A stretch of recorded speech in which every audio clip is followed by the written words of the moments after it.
Chaguem, em ano eleitoral, você acredita que o Supremo Tribunal Federal deve ter mais cautela caso o Supremo seja provocado para manter os vetos do presidente Lula?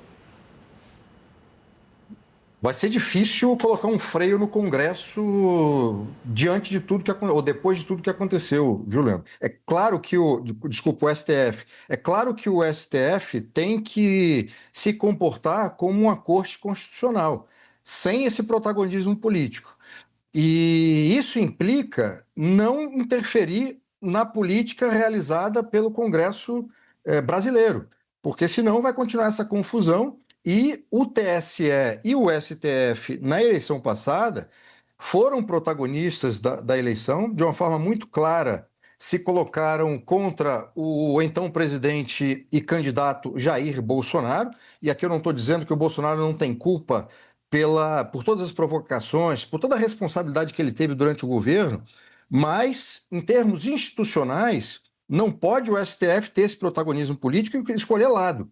Tem que funcionar de fato como uma corte constitucional. Porque senão imagina o caos que será esse ano, como promete ser, se todas as vezes que for provocado por um grupo político, o STF decidir ir de forma a perturbar o funcionamento normal de uma eleição. Aliás, falar em democracia, funcionamento normal de eleição, instituição no Brasil, é um troço muito complicado, porque quando era a votação manual, por cédula, sempre houve um problema crônico na história brasileira de fraude.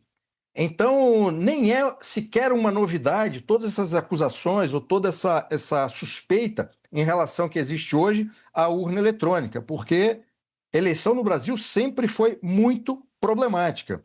E, portanto, assim, o que vai acontecer esse ano vai definir, Leandro, e eu acho que um ponto muito importante para a nossa audiência, vai definir não só o resultado dessa eleição, mas o próprio funcionamento das instituições políticas no Brasil e o próprio funcionamento do regime nos próximos anos. E uma última nota.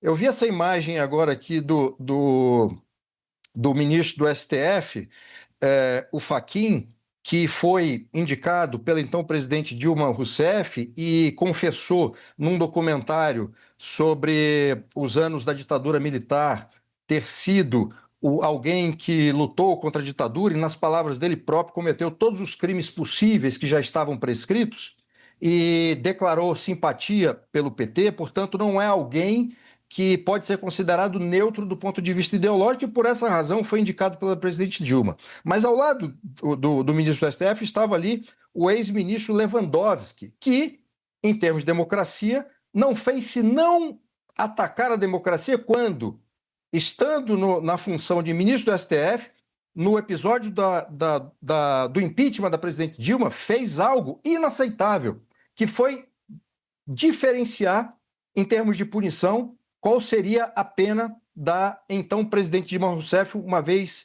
afastada. Na Constituição está muito claro que, uma vez que há o processo de impeachment, aquele presidente da República é afastado do poder e perde os seus direitos políticos. O Lewandowski manobrou como representante do STF ali na ocasião, no evento, e o Congresso se dobrou a isso e a então presidente Dilma, uma vez afastada, não perdeu os direitos políticos. Portanto, falar em democracia no Brasil, Leandro e audiência, eu tenho muita dificuldade em aceitar esse termo, considerando democracia como uma série de instrumentos que garante a liberdade da população, o direito de expressão, garante eleições livres, funcionamento regular do governo e da oposição. Ok. Daqui a pouco a gente volta, Gachaguen. Até já.